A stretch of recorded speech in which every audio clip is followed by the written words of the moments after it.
Good morning children. कल का इसका पहले वाले लेसन का थोड़ा सा पार्ट रह गया था, उसको मैं आपको डिस्क्राइब कर दे रही हूँ। उसके बाद नेक्स्ट लेसन 7 स्टार्ट करूँगी। आप लोग देख रहे थे लेसन 6 में वृद्धि देखा था। इसका नेक्स्ट पॉइंट है गतिशीलता। सजीवों का प्रमुख गुण है गतिशीलता। गतिशीलता सभी सजीवों में पाई जाती है। आप देखते हो कि जीवों में, पौधों में गतिशीलता कम पाई जाती है, जबकि जंतुओं में गतिशीलता पाई जाती है। वो अपने को मतलब भोजन की तलाश में या अपने को सुरक्षित करने के लिए या शिकार करने के लिए ये एक स्थान से दूसरे स्थान पर जाते रहते हैं। आप देखते हो अमीबा भी जो एक कोश की है वो लगातार गतिशील रहता है। मछली पानी में तैरती है, मेंढक फुदकता है, मनुष्य चलता है और पक्षियों में उड़ने के लिए पंख होते हैं जिससे वे लंबी लंबी दूरियां तय करते हैं। पेड़ पौधे अपने स्थान पर ही रहते हैं, वो एक स्थान से दूसरे स्थान नहीं जा सकते हैं। केवल उनकी लताएं जो हैं ऊपर या कहीं भी सहारा पाकर चढ़ने लगती हैं। सजीवों में एक और चीज़ें पाई जाती है, वो है संवेदनशीलता। आप देखते हो छुई मुई के पौधे को छूते हो तो वो पत्तियां उसकी बंद हो जाती हैं। तो ये जो है रिस्पॉन्स, ये संवेदनशीलता को प्रकट करता है। और किसी भी बाहर के ठंडे और गर्म उद्दीपन के प्रति जो है जीवधारी के अंगों में गति होती है या रिस्पॉन्स होता है।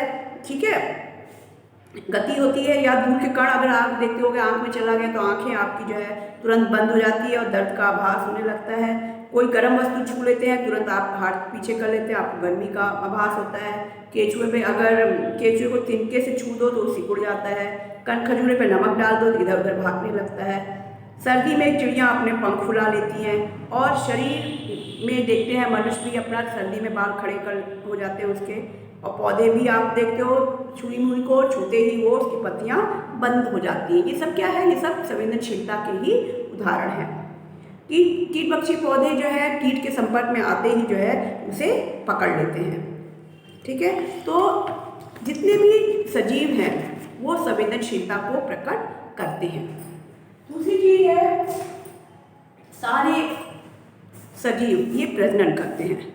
ठीक है, सभी सजीवों में ये क्षमता होती है कि वो अपने ही जैसे सजीवों का निर्माण कर सकें। इनमें से कुछ तो बच्चे देते हैं और कुछ अंडे देते हैं।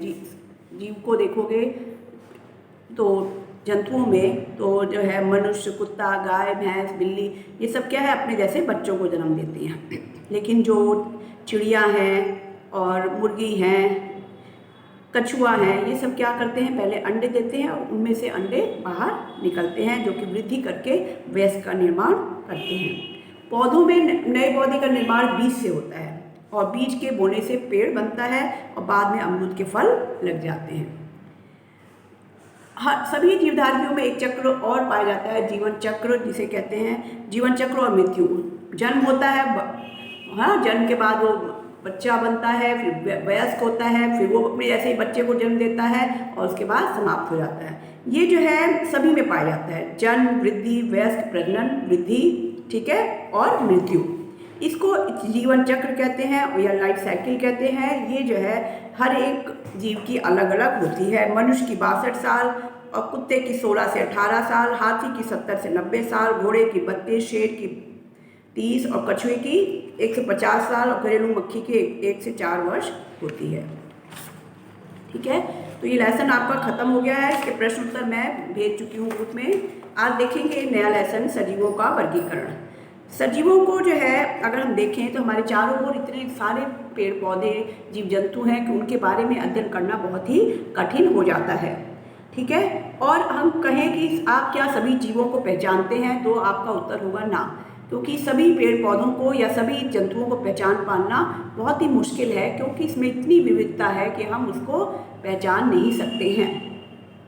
कुछ जो कॉमन है उनको तो हम पहचानेंगे, लेकिन सभी को पहचान पाएँ ये बहुत ही मुश्किल कार्य है। सजीवों में विविधता उनके स्वभाव में भी होती है। कुछ जो सजीव होते हैं वो जैसे बकरी है, कोयल है, पक्षी हैं, ये जो है शांत स्वभाव के होते हैं। कुछ सजीव जो है हिंसक स्वभाव के होते हैं जैसे कि शेर और चीता। कुछ हास्य स्वभाव के होते हैं जैसे बंदर और भालू। कुछ पौधों में संवेदनशीलता पाई जाती है जैसे कि छुई मुई। तो ये सब में देख रहे हैं सजीवों में विविधता दिखाई दे रही है। आकार में विविधता भी आप देखते हैं सजीवों में पाई जाती है। चूहों का आकार चींटी से बड़ा होता है, कुत्ते का आकार चूहे से बड़ा होता है, गाय का आकार चूहे कुत्ते से बड़ा होता है और हाथी का आकार गाय से भी बड़ा होता है। इस तरह से छोटे से लेकर बड़ा सभी तरह के जीव पाए जाते हैं। कुछ जीव ऐसे होते हैं जो इतने छोटे होते हैं कि हमें वो दिखाई नहीं देते हैं और उनको देखने के लिए सूक्ष्मदर्शी की सहायता लेनी पड़ती है। इसी तरह से पौधे भी छोटे बड़े लंबे घने सब तरह के पाए जाते हैं। देख रहे हैं आकार में भी बहुत विविधता पाई जाती है। भोजन में विविधता, सभी जीवधारियों के भोजन में भी विविधता होती है। कोई कुछ खाता है, कोई कुछ। पौधे अपना भोजन का निर्माण स्वयं कर लेते हैं। सूर्य प्रकाश की उपस्थिति में ये प्रकाश संश्लेषण क्रिया के द्वारा अपना भोजन स्वयं बनाते हैं।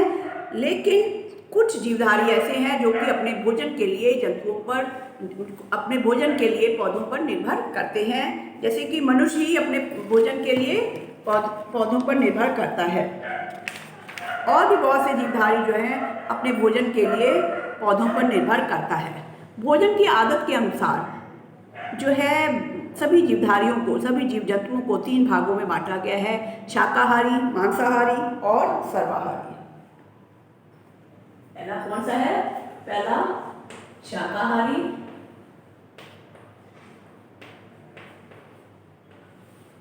दूसरा मांसाहारी, तीसरा सर्वाहारी।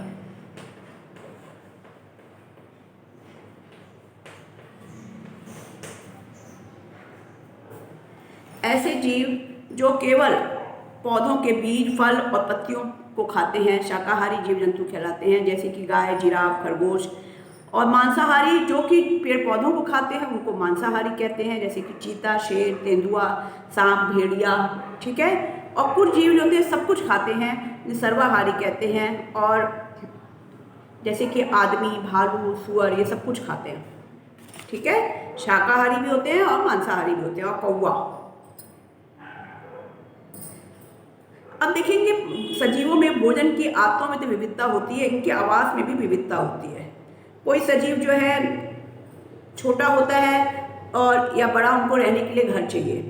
जीव जंतुओं के घरों में भी आप देखते हैं कुछ तो जीव पानी में रहते हैं जैसे मछली, और कुछ जल और थल दोनों में रहते हैं जैसे मेंढक, मगरमच्छ, उनको उभयचर जंतु कहते हैं। और कुछ जो है थल में रहते हैं, स्थल में रहते हैं, जैसे कि मनुष्य, गाय, भैंस, घोड़ा, गधा, शेर, उन्हें स्थलचर कहते हैं।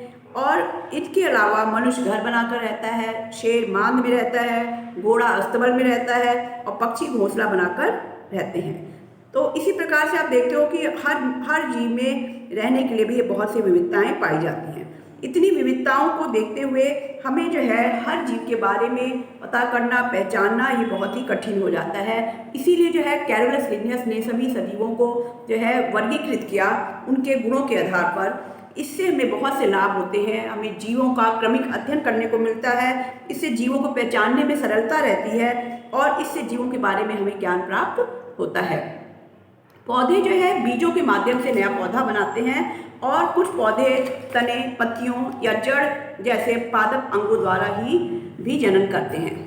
जंतु शिशु को जन्म देकर, अंडे देकर जनन करते हैं। जंतु या तो बच्चे देते हैं या फिर अंडे देते हैं, इस तरह से जनन करते हैं। थैंक यू बेटा।